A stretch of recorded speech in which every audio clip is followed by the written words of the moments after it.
Meus prezados irmãos, boa noite. Hoje é dia 18 de outubro de 2023, quarta-feira. Estamos iniciando os trabalhos na Casa Espírita de Abel Sebastião de Almeida. Como sempre fazemos, rogando a Deus, nosso Pai de infinito amor e misericórdia, a Jesus, nosso querido e amoroso Mestre, amigo incondicional de nossas almas, a Maria de Nazaré, nossa Mãe Santíssima, que nos envolvam no manto de paz, no manto de amor, que a nossa psicosfera esteja preparada para todos os trabalhos que se desenvolverão em nossa casa. Bem, meus irmãos, eu não vou tomar muito tempo, porque temos o estudo e isso é muito importante, mas eu não posso deixar de falar que hoje, dia 18 de outubro, estamos comemorando os 81 anos de fundação da nossa casa, da nossa querida Casa Espírita, a Casa de Abel Sebastião de Almeida, essa casa tão acolhedora, né, que nos recebe sempre que aqui chegamos, né, com muitas energias. Foi em 18 de outubro de 1942 que Cilo Gomes Valente e um grupo de colaboradores, de denodados colaboradores, né, com uma ideia em mente, né, uniram-se e fundaram esta casa. Então, meus irmãos, eu não vou mais tomar tempo, eu vou pedir então a nossa irmã Aleuda que faça a leitura de uma página preparatória extraída do Evangelho segundo o Espiritismo. Boa noite. Sejam bem-vindos à Casa de Abel Sebastião de Almeida. Abrimos no capítulo 9, bem-aventurados os que são brandos e pacíficos. E no item 6, a afabilidade e a doçura. A benevolência para com seus semelhantes, fruto do amor ao próximo, produz a afabilidade e a doçura, que lhe são as formas de manifestar-se. Entretanto, nem sempre há que fiar nas aparências. A educação e a frequentação do mundo podem dar ao homem o verniz dessas qualidades. Quantos há cuja fingida bonomia não passa de máscara para o exterior, de uma roupagem cujo talhe primoroso dissimula as deformidades interiores. O mundo está cheio dessas criaturas que têm nos lábios o sorriso e no coração o veneno. Que não brandas, desde que nada se agaste, mas que mordem a menor contrariedade, cuja língua de ouro, quando falam pela frente, se muda em dardo peçonhento quando estão por detrás.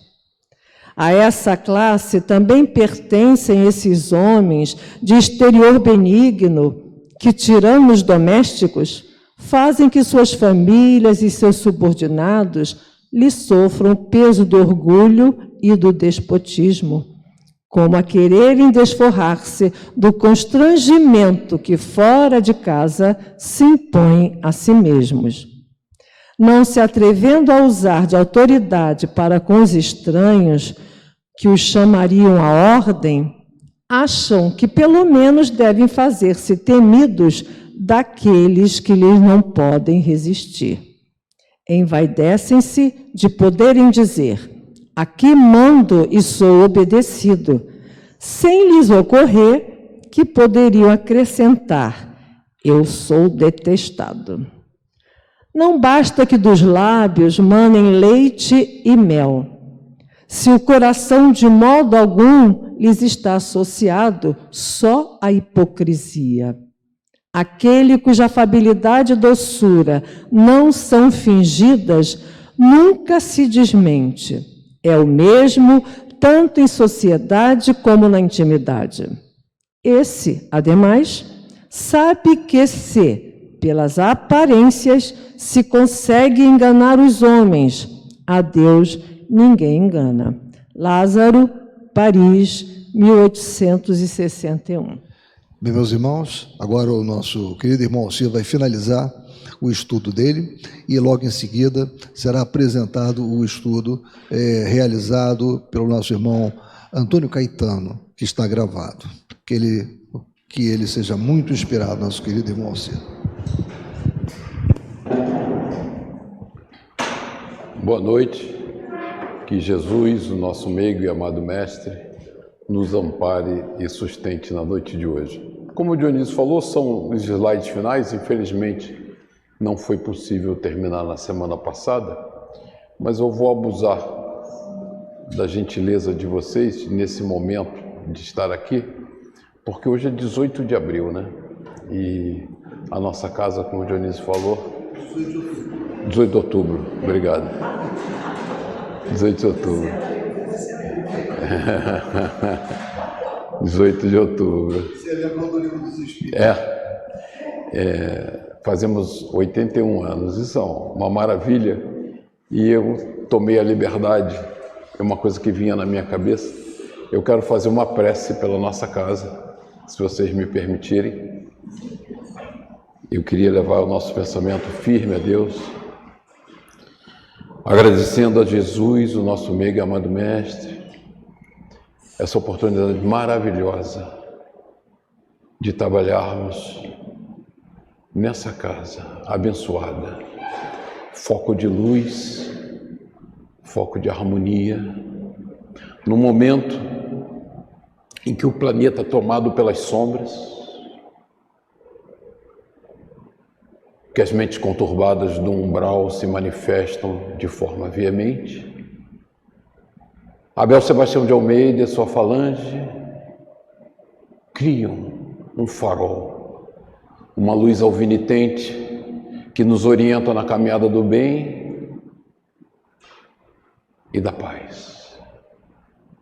Senhor, nós nos agradecemos profundamente esta oportunidade de estarmos reunidos nessa casa, sob o comando dessa falange de espíritos boníssimos que nos iluminam, nos orientam e nos sustentam nessa caminhada em direção ao alto.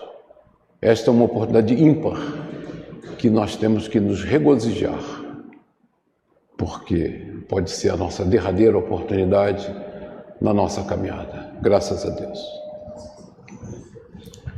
Não resisti. Vamos lá, está aqui o passador. É bom demais, né? Nós estamos falando da cozinheira, e só para recordar um pouquinho, né?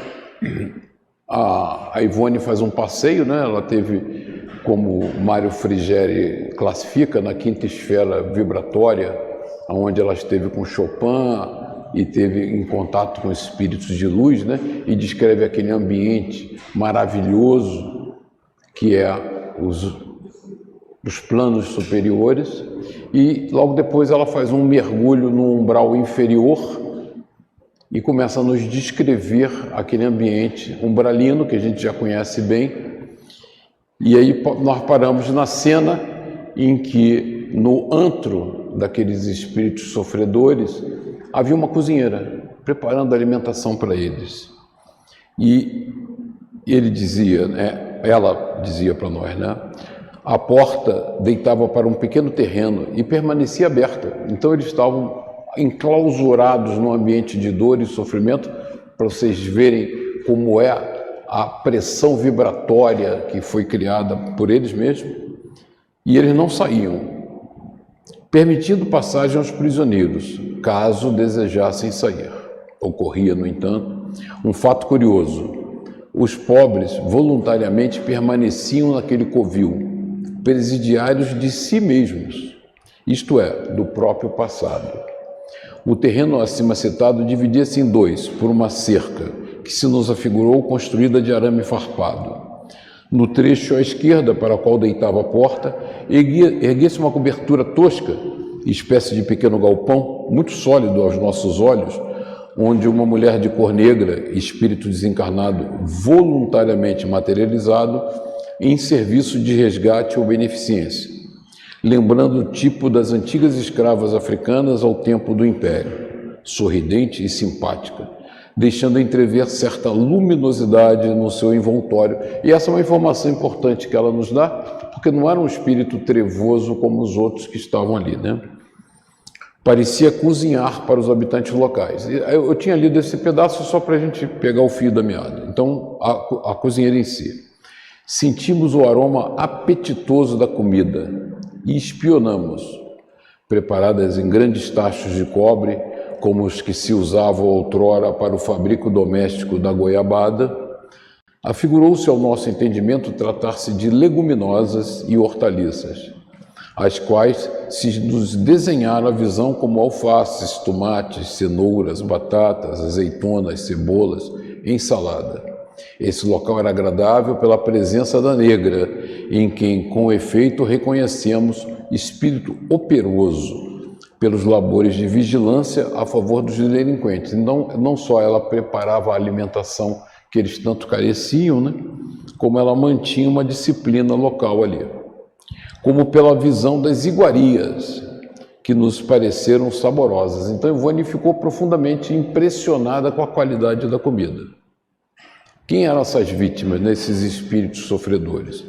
O quintal da direita, porém, dir-se-ia tétrico e singular cemitério, pois que do solo fétido e lodoso emergiam mãos humanas súplices, cabeças desgrenhadas, de olhos aterrorizados, bradando por socorro e piedade, cadáveres estirados a se desfazer em sangue e matérias putrefatas, que encharcavam a terra, e braços e pernas humanos dispersos por aqui e por ali. Visão típica do umbral, né? Visão típica do umbral. Visão macabra, que perturbaria a mente do vidente se para tais serviços o médium não fosse previamente fortalecido por assistência especial. Por que eu grafei? Porque não sei se vocês se lembram, uns 3 ou 4 slides atrás, da semana passada, ela dizia: o médium está sempre preparado para ver esses horrores, e nem se abala, ele nem se abala. Eu falei, olha, não é bem verdade, não é assim que funciona. E ela logo depois, eu falei, ela vai se desdizer, porque ela diz: perturbaria a mente do vidente se para tais serviço o médium não fosse previamente fortalecido por assistência especial.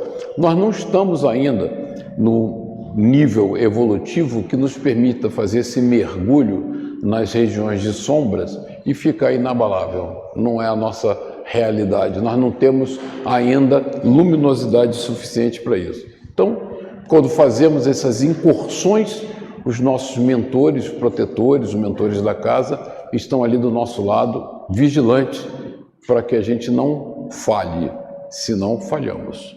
Ora, conhecedores da existência desse extravagante cemitério, os criminosos, apesar dos remorsos alucinadores, preferiam a permanência indefinida no pequeno compartimento a tentarem a fuga, pois sabiam que teriam que cruzar o cemitério e divisar naqueles impressionantes despojos as vítimas da sua maldade de homicidas e obsessores que haviam levado igualmente tantas criaturas incautas à prática de homicídios e ao suicídio. Então eles estão ali depurando de duas origens, duas causas fundamentais. A própria atividade no mal, crime, suicídio, como a obsessão que eles induziram uma série de espíritos a essa prática. À nossa chegada, um dos prisioneiros, exatamente daqueles trajados de dominó negro. Por que negro? Porque ele deformou seu corpo e eles usavam capuzes, não se apresentavam com as suas faces. Aproximou-se como nos recebendo. Notamos que esse já não trazia capuz, sinal de melhoria de vibrações. Seu semblante, muito visível à nossa observação, indicaria um homem que houvesse falecido aos 50 anos de idade.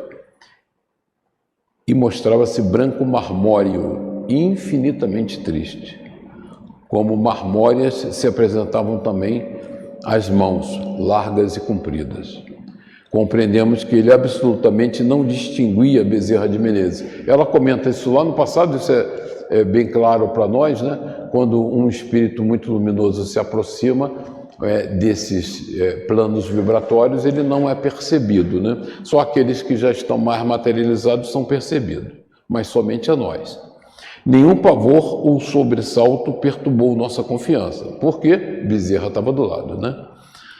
Senão a coisa ia complicar. Sentimos-nos antes possuída de grande compaixão e desejo de auxiliar. Ele, porém, falou com voz e modos rudes e impertinentes, como pessoa de pouca educação. Ele estava faminto. Tenho fome. Por que não me traz um verdadeiro almoço? Há quanto tempo não posso comer? Vocês são um espírito desencarnado que vive um transe, né, tenebroso. Lágrimas lhe corriam aos olhos. O infeliz materializado ainda e espiritualmente desajeitado e tardo, quer dizer, um espírito que não estava absolutamente adaptado à condição de espírito desencarnado, realmente sofria o suplício da fome. Habituado aos costumes terrenos que nos levam a servir um prato de comida a quem bate à nossa porta, alegando fome, nosso impulso foi correr à cozinha, a cozinheira maravilhosa, né? E solicitar o favor àquela serviçal.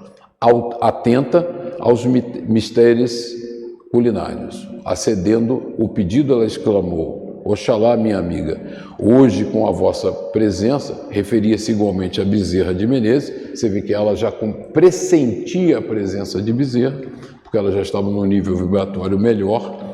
O pobre pecador consiga serenidade bastante para compreender o que se passa e dispor-se ao progresso. Que ele realmente possa saciar a fome, que o tortura e ver-se aliviado. Eis o meu maior desejo. E encerramos aqui, desculpa não ter encerrado na semana passada, e Antônio está ali quietinho, numa boa. Antônio continuará o estudo da noite de hoje. Muito obrigado.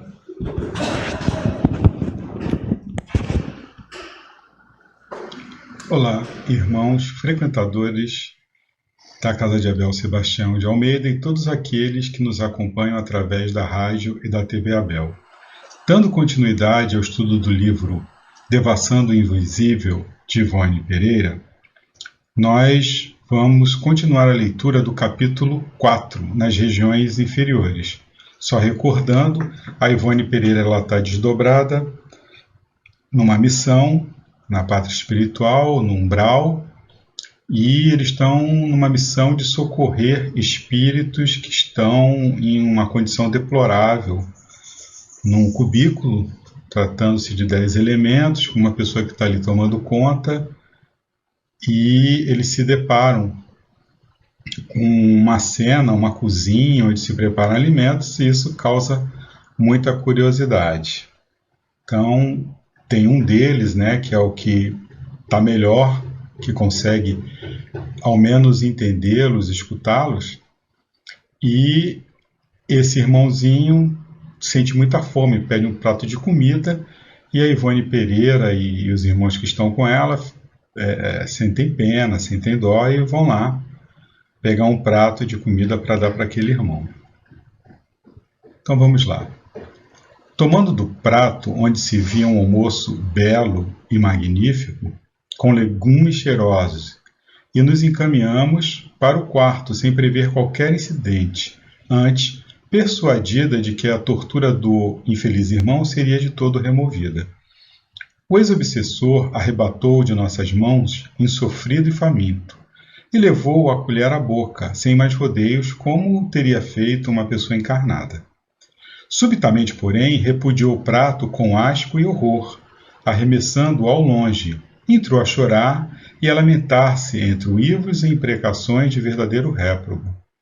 Sem nos poder eximir a uma forte impressão de assombro, verificamos que os apetitosos legumes haviam desaparecido do prato, mas que em seu lugar, espalhados em torno, viam-se postas de carne humana, línguas, mãos, dedos, orelhas, corações, pés, cabeças, etc.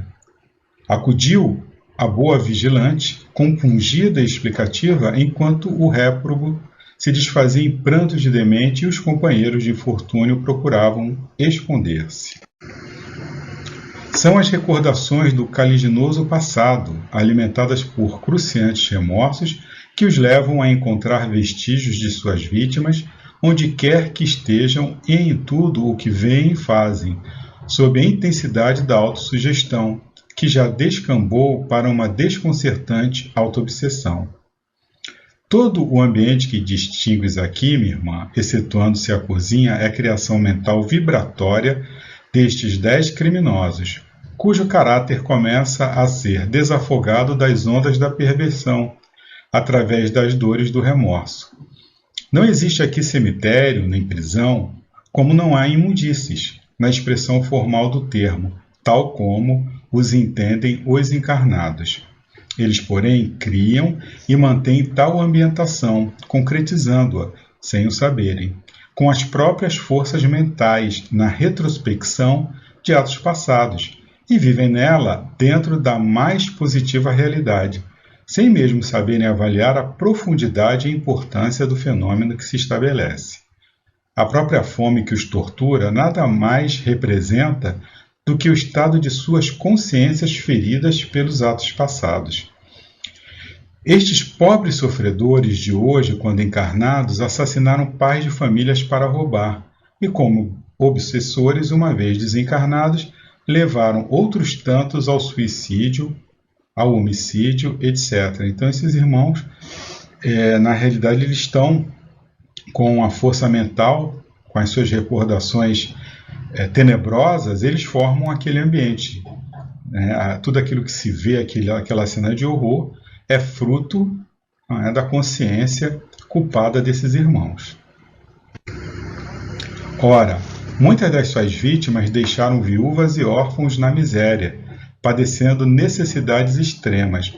Eles sabem disso, e recordando os órfãos famintos, sentem um reflexo consciencial e padecem 1000 torturas e ultrajes, a fome inclusive, enquanto veem em visões macabras os despojos que suas armas assassinas levaram ao túmulo. Então eles sentem essa fome, que não passa, que não consegue ser saciada, porque eles deixaram, assassinando pais de família, muitos em condições lamentáveis, vindo a passar necessidades. Então eles sentem o reflexo desses atos que eles cometeram contra os seus irmãos. A própria consciência deles, as recordações que causam esse tipo de castigo, vamos assim dizer. A si próprios castigam, pois com uma severidade satânica, uma justiça implacável, porque foram obsessores, habituados a criarem sugestões infernais para atormentarem o próximo.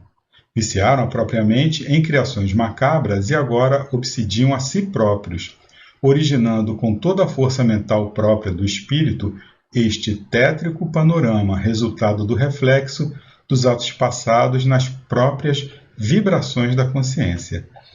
Enredaram-se de tal forma nos delitos cometidos que agora veem, sentem e como que descobrem tudo quanto possa evocá-los e revivê-los.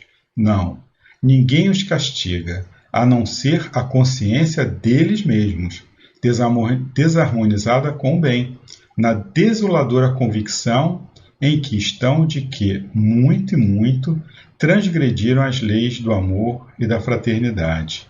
Muitos caridosos filhos de Deus, mesmo da terra até eles vêm, em visitação piedosa, oferecer-lhes o reconforto de orações e conselhos amorosos, tentando aliviá-los da tensão opressiva em que se encontram e encorajá-los aos trabalhos do progresso, que serão árduos.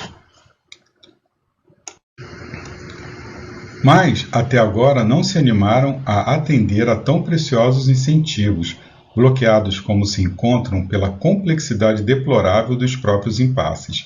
A reencarnação ser-lhes-á refrigério salutar, dado que, por ela protegidos, esquecerão parcialmente o tenebroso passado, daí advindo vigores novos e serenidade para os empreendimentos da expiação e do resgate. mas certamente compreenderás em que estado lamentável renascerão sobre a terra, modelando um corpo carnal aos empuxões vibratórios das mentes doentias que presencias. Serão inevitavelmente auto-obsidiados e incuráveis desde o nascimento, pois tanto atormentaram o próximo no pretérito, conforme dissemos, com o produto maléfico das próprias mentes, que o malefício, viciando-as, reduziu ao que vês as suas individualidades. Destes, minha amiga, infelizmente encontra-se repleta a sociedade terrena, e que os céus a todos nos ajudem a suportá-los e a amá-los e a servi-los, amparando-os no carreiro da reabilitação.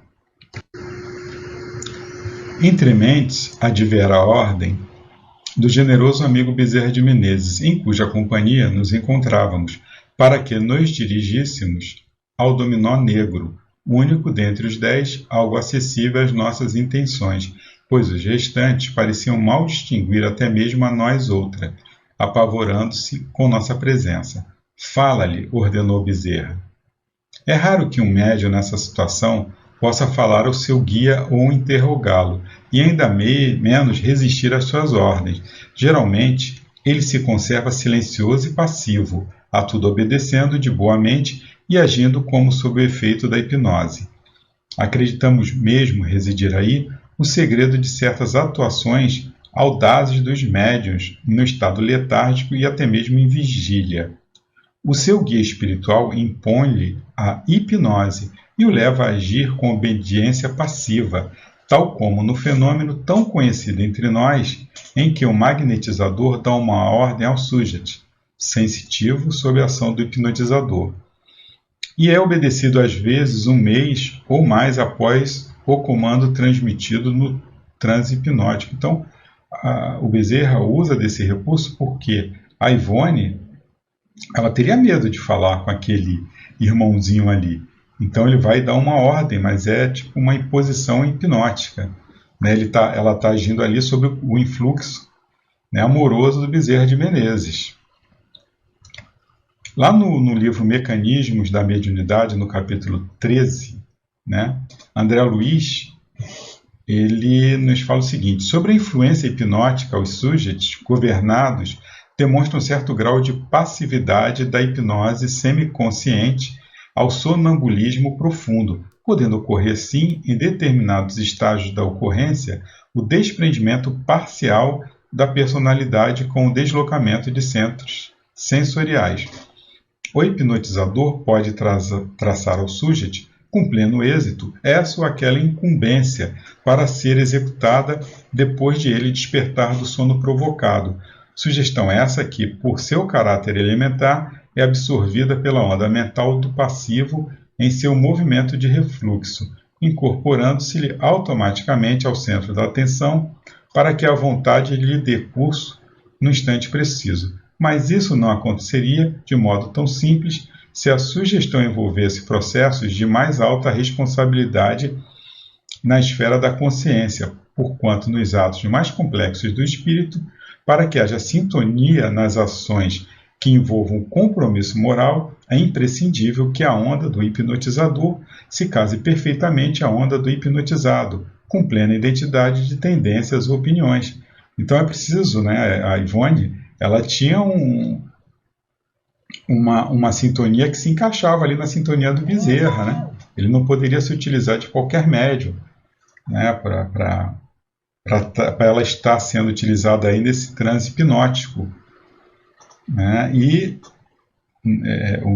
nós já vimos, né, ele faz isso porque aqueles irmãos lá, eles não teriam condições, não têm condições de vê-lo, de escutá-lo. Então precisa de um médium que esteja, né, do encarnado, que esteja ali fazendo esse papel, né, de ponte, para que o irmãozinho consiga entender, compreender, né? Senão não teria condições. Será, pois, o médium, principalmente no estado letárgico, um autômato, servindo ao verdadeiro servo do amor. É uma vontade dominada por outra vontade maior, um ser confiante que nada teme e cujas impressões de felicidade espiritual são indescritíveis e indefiníveis. Todavia, assustada pela ideia de falar a um obsessor de tal natureza, os quais geralmente odeiam os médios porque são estes que os desmascaram, ousamos interrogar o nobre instrutor. Que lhe direi? Não sabemos se o guardião respondeu à nossa impertinência, pois não nos recordamos da resposta. Talvez a pergunta fosse dirigida a nós mesmos, e não a Bezerra de Menezes. Sabemos somente que nos aproximamos, confiante, no infeliz culpado, que descansamos a mão sobre sua cabeça e o interpelamos. Por que choras, filho? Sincera compaixão invadia nossa alma. Sentíamos-nos envolvida por singular doçura, e todo o nosso ser era uma terna vibração de fraternidade. Aquele ser tão desagradável pelos próprios erros, afigurou-se-nos de súbito um irmão muito querido, uma criança ignorante e infeliz, a quem devíamos proteção e amor. Mas estamos convencidas de que tais sentimentos e impressões mais não seriam do que os amorosos reflexos da superioridade moral do dedicado instrutor, que de nossas faculdades se utilizava para destilar o consolo e a esperança no ânimo apoucado do pecador. Ouvindo-nos, voltou-se àquele e respondeu já agora com humildade e desânimo. Então, na mesa de desobsessão é muito comum isso acontecer quando vamos falar com os irmãos que estão sendo atendidos ali, sentirmos uma onda de amor, né, se apossar de nós e falarmos para aqueles irmãozinhos com muito amor, com muito carinho. Então, é como se o nosso sentimento ele tomasse assim proporções maiores. É evidente que os mentores, né, da casa, eles estão ali naquele trabalho, estão nos inspirando. Então, o sentimento desses irmãos, eles estão ali também, né? Ou seja, também não, às vezes são eles que dominam esses sentimentos, né? De amor, de carinho para aqueles necessitados, para que eles sintam, né? É importante a sinceridade, o carinho, o amor verdadeiro, para que nós consigamos realmente atingir, não é, aqueles irmãos que estão ali recebendo aquele socorro no seu íntimo. Tenho fome, mas não posso comer e sofro muito.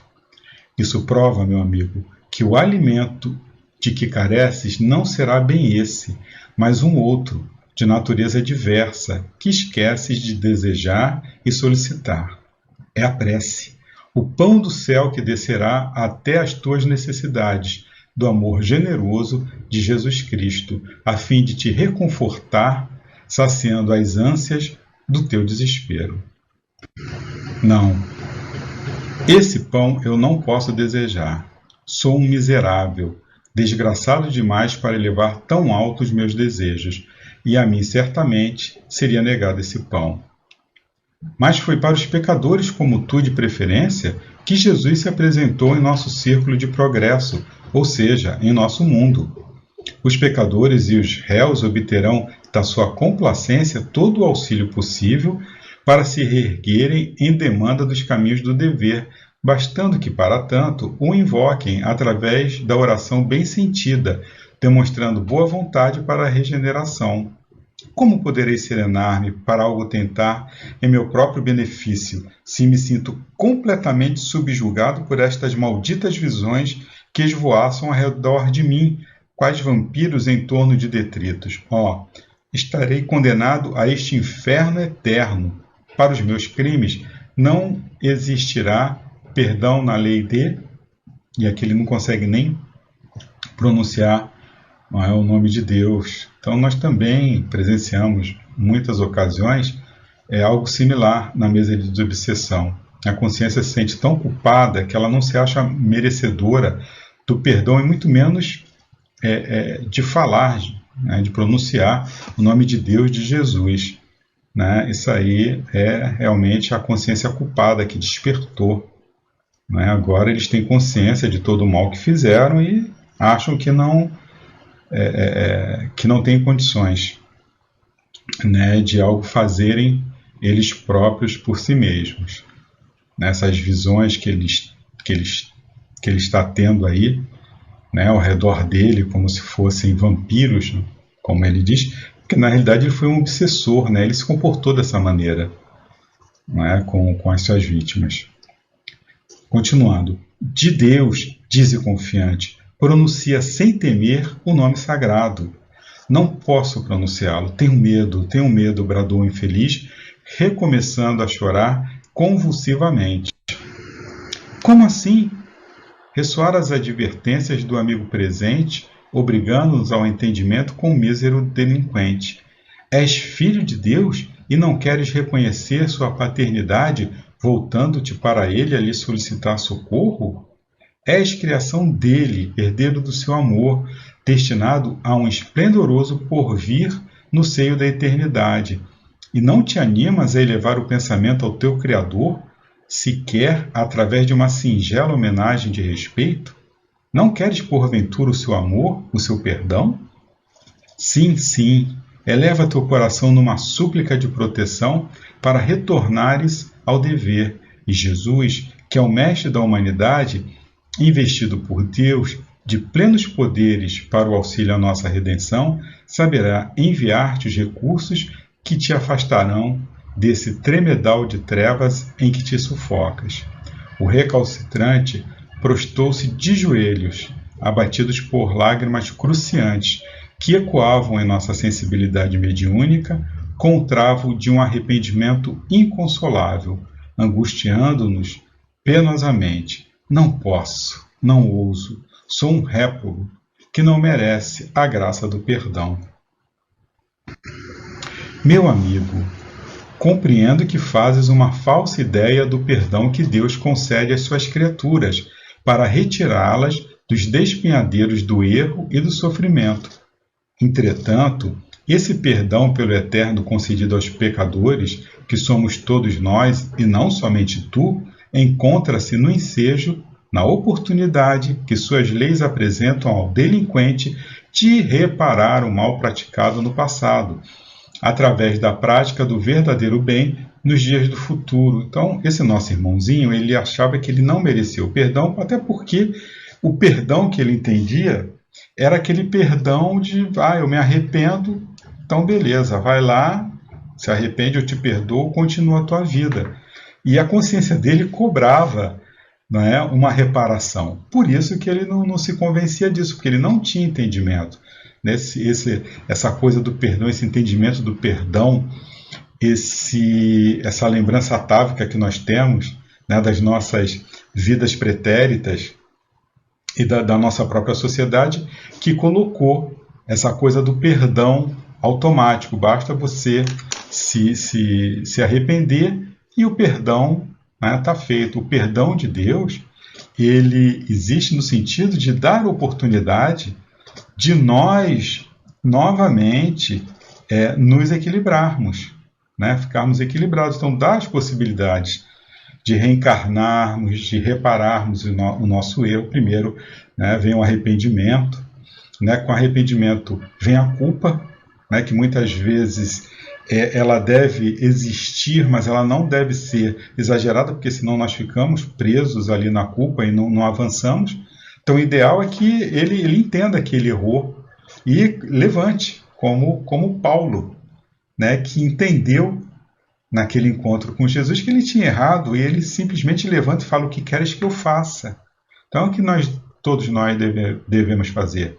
Erramos, termos consciência de que erramos e daqui para frente vamos pagar essa dívida aí e vamos continuar na nossa jornada. Muitas vezes a culpa, esse sentimento de culpa, ele bloqueia, como é o caso desses irmãozinhos, por falta de conhecimento.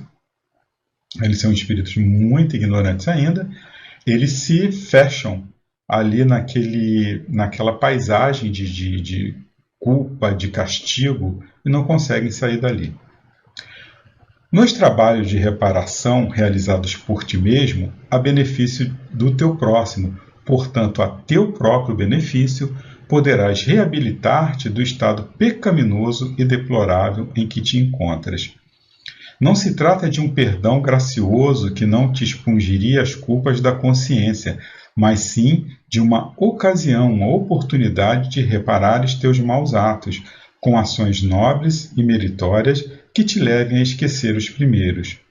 Trazemos-te, como sempre, hoje, a certeza de que possuis amigos que te auxiliarão com a maior dedicação nesse serviço de sorregimento de ti mesmo para o culto do dever. Basta que os aceites de boa mente e os chames através de pensamentos igualmente amorosos, fraternos e obedientes a Deus. Voltaremos a visitar-te em outra ocasião. Até lá, reflete melhor, para que nos seja possível um entendimento mais amplo a teu benefício. Então, aquele irmãozinho, naquele momento, realmente ele não estava em condições de assimilar aquilo tudo. Eles se retiram, mas eles plantaram ali a semente, né? Aquele irmãozinho vai refletir, né, em tudo isso que ele vivenciou. É evidente que espíritos, né, bondosos estarão ali ajudando esse irmão a refletir, né, nesses ensinamentos. Isso acontece muito na mesa de desobsessão. Às vezes nós ficamos um tanto quanto frustrados porque queremos ali o resultado imediato, e muitas vezes esse irmãozinho ele foi ali simplesmente por um primeiro contato, não é? É como se fosse ali um quebra-gelo para esse irmãozinho, para conseguir vencer aquela barreira e aquele irmão conseguir, é como se fosse assim uma sintonizada, né? Ele está se sintonizando novamente com um ambiente equilibrado. Então isso tem que ser aos poucos, né? Continuando, retornando ao fardo carnal, sempre sob a assistência do dedicado amigo, que jamais deixaria seus médios entregues a aventuras perigosas do mundo invisível, durante um desprendimento letárgico, lembramo-nos ainda de que ia ele dizendo, completando a lição do momento e ordenando-nos, como sempre, que tudo escrevêssemos para ensinamentos geral. Tem uma nota do médium. Quando no estado letárgico o médium recebe uma ordem do seu instrutor espiritual, verifica-se a sugestão hipnótica que ele será levado fatalmente a executar uma vez desperto. Foi aquilo que nós vimos lá, né, no slide atrás, sobre esse processo, né, nos domínios da mediunidade que André Luiz nos informou. Agindo ao influxo do comando recebido, como no caso presente, o médium escreverá posteriormente, mas o trabalho será mediúnico de qualquer forma, visto que já lhe imprimiram no ser o que deveria escrever, embora não haja propriamente a psicografia. Essa faculdade mostra-se, por isso mesmo, assaz delicada e mesmo perigosa, pois quando a hipnose é exercida por entidades mal intencionadas ou obsessoras, o passivo poderá cometer desatinos variados, como até mesmo o assassínio e o suicídio, sem que jamais se saiba que ele agiu por uma ordem estranha. O conhecimento do espiritismo, porém, bem assim o cultivo das faculdades mediúnicas à luz dos ensinamentos sólidos de moral, evitarão tais desarmonias, pois, reeducando o adepto, coloca o médium na situação de um agente lúcido, responsável pelas próprias tarefas.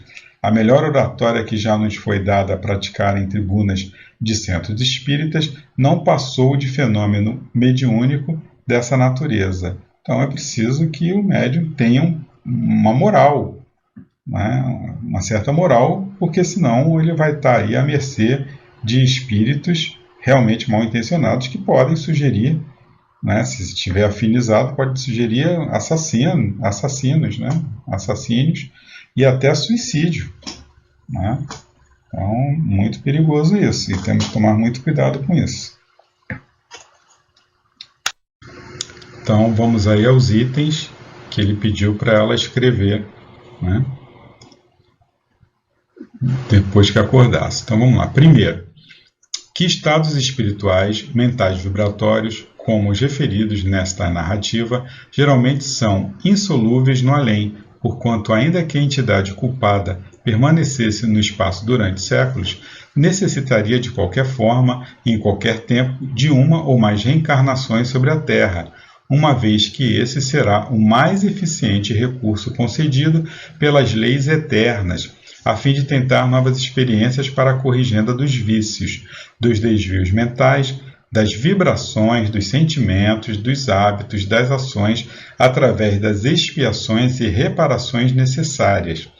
Expiações e reparações que, ao culpado, acompanharão como resultado lógico dos feitos passados, como repercussão moral da desarmonia com a justiça e o dever. Então nós temos aí, na reencarnação, o benefício do esquecimento do passado, que vai aí permitir que seja um recomeço. É claro que eu vou ter ali, né, as minhas dificuldades, né, porque eu errei, eu vou ter coisas para resgatar, mas eu tenho o benefício do esquecimento. Eu não vou estar como aquele irmãozinho ali lembrando de todo o mal que eu fiz. Né? E os meus inimigos, por conseguinte, também, se eu não lembro, eles também não vão saber que fui eu. Então, a reencarnação tem esse benefício. Né? A necessidade da reencarnação é porque aqui é o campo de prova. Aqui realmente eu vou provar se realmente eu mudei ou não, porque eu já esqueci. Eu esqueci o que eu fiz.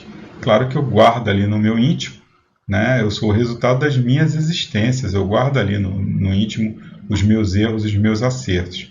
Mas eu tenho a possibilidade de refazer, né, o que eu fiz, né, de reparar, de ajudar, de soerguer a quem no passado eu prejudiquei.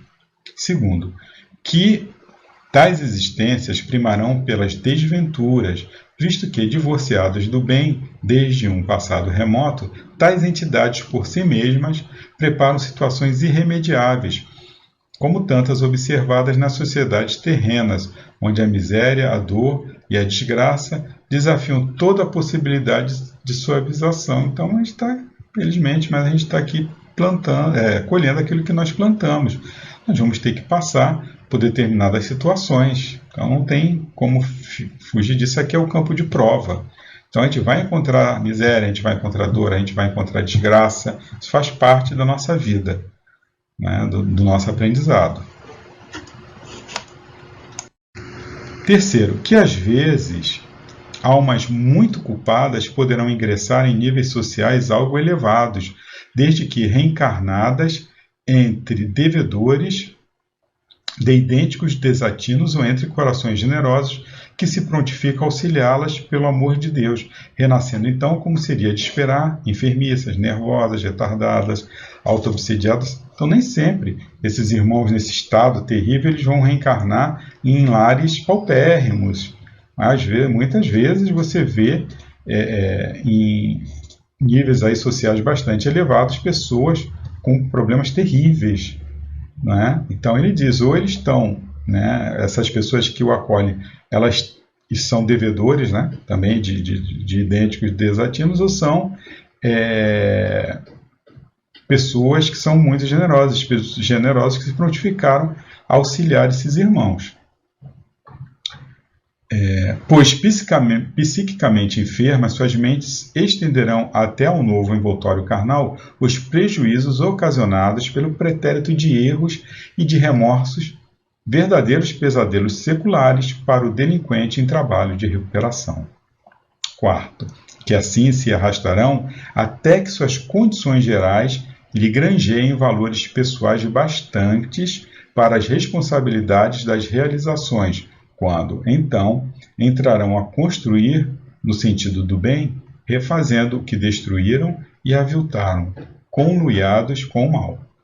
Quinto, que tais dramas, comumente, terão por palco a própria terra, visto que, sem seus âmbitos, sobreviera as quedas para o mal, igualmente aí se efetivará a ascensão para o melhor, por mais fácil a tarefa para o culpado e menos penosa a assistência a ele devida pelos seus tutelares, pois que as leis divinas aplicam quanto possível a sua misericórdia nesses lamentáveis casos. Então, aquela máxima, né, de a que se faz, a que se paga, isso é uma grande verdade, né? Nós erramos aqui e aqui a gente vai ter que encarar, né, o mal que fizemos e reconstruir. Sexto, e Por isso tudo, para que um serviço de saneamento moral, equilibrado e eficiente se imponha nas sociedades terrenas, trazendo termo às desordens e anomalias nelas reinantes, a fim de que o planeta se eleve à categoria de mundo regenerador, conforme definiu a revelação espírita. É que os servos do Senhor da espiritualidade se multiplicam em dedicações para a propagação na Terra como no espaço da moral evangélica e da ciência do mundo invisível, únicas vias capazes de levarem o sentimento e a razão da alma humana a uma remodelação geral de si mesma, cumprindo, portanto, aos adeptos encarnados da terceira revelação incentivarem os próprios labores no sentido de uma estreita cooperação com aqueles, sob a forma que a cada um for possível, nem que seja somente com o trabalho amoroso da prece, pois que será esta poderoso auxílio para o progresso das almas necessitadas de forças para a reabilitação. Então, a terceira revelação aí, ela tem um papel fundamental nessa nossa caminhada para um planeta, para um mundo de provas e expiações, para um mundo de regeneração, né? Você ter o conhecimento, né, das leis universais que nos regem, da moral evangélica que traz a terceira revelação, só assim nós vamos sair, não é, dessa ignorância, dessas trevas em que nos encontramos. É preciso ter fé, força de vontade, perseverança e vamos para frente, né? O mal, ele somente é aparente, o bem é que vai triunfar sobre tudo isso que nós estamos vendo aí. Vamos ter fé, força de vontade e perseverança. Nós somos espíritas, né? Nós temos aí o dever de passar adiante o nosso conhecimento àquele que conhecemos e podemos sempre ajudar. E conforme aqui ela está falando, se não pudermos nada fazer, uma prece, né, já ajuda bastante. Já à frente do corpo carnal, estirado, semi-morto sobre o leito, interrogamos ousadamente da nobre entidade protetora o que, conforme anotamos, não é frequente o médium tentar. Então, ela não era comum ela perguntar, mas mesmo assim ela foi perguntar. E os pecadores a quem visitamos, eles se alimentam realmente conforme o entendimento humano? Que se me afigurou ali o delicado almoço, uma vez que este será mero produto físico terreno. Acariciou-nos paternalmente a cabeça, como lhe é antigo hábito, e, impelindo-nos docemente para o retorno à vida corporal, despertando-nos da letargia, respondeu sorridente e bondoso, recordando de apazão a resposta do mestre Nazareno às indagações do senador Nicodemos, que o visitara dentro da noite. Tu te dizes espírita e médio e desconheces tão importante tese doutrinária? Não leste, porventura, os códigos compilados por Allan Kardec há um século, dados à luz da publicidade? Procura relê-los com atenção e encontrarás resposta à pergunta feita. Pois bem, lá no Livro dos Espíritos, na questão 257, que não é nem uma questão, é um ensaio teórico da sensação dos espíritos, nós vamos ter aí a resposta para a sensação de fome que aqueles espíritos eles sentiam. E do seguinte: o corpo é o instrumento da dor. Se não é a causa primária desta, é pelo menos a causa imediata. A alma, ela tem a percepção da dor. Essa percepção é o efeito.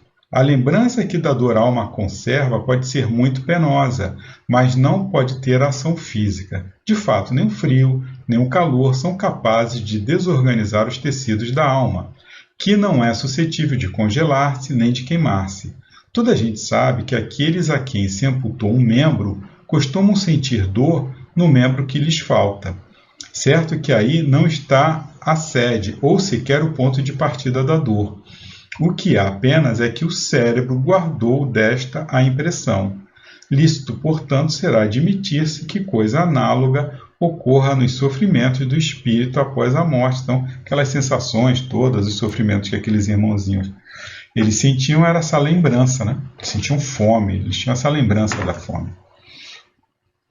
E no livro dos médios, no item 128, na pergunta 13, que esse item é aquele mesmo lá da caixa de rapé, que a gente já deu uma lida, uma estudada. Então, poderia também fazer uma substância alimentar? Suponhamos que tenha feito uma fruta, uma iguaria qualquer. Se alguém pudesse comer a fruta ou a iguaria, ficaria saciado? Ficaria sim, mas não procures tanto para achar o que é tão fácil de compreender. Não sabes que o ar contém vapores d'água? Condensa-os e os fará voltar ao seu estado normal. Priva-os de calor e eis que estas moléculas impalpáveis e invisíveis se tornarão um corpo sólido e bem sólido. E assim muitas outras substâncias de que os químicos tirarão maravilhas ainda mais espantosas. Simplesmente, o Espírito dispõe de instrumentos mais perfeitos do que os vossos, a vontade e a permissão de Deus. E uma nota do Kardec. Como pode produzir a saciedade uma substância cuja existência e propriedades são meramente temporárias e, de que certo modo, convencionais? Essa substância, pelo seu contato com o estômago, produz a sensação da saciedade, mas não a saciedade que resulta da plenitude, desde que uma substância dessa natureza pode atuar sobre a economia e modificar um estado mórbido. Também pode perfeitamente atuar sobre o estômago e produzir a impressão da saciedade.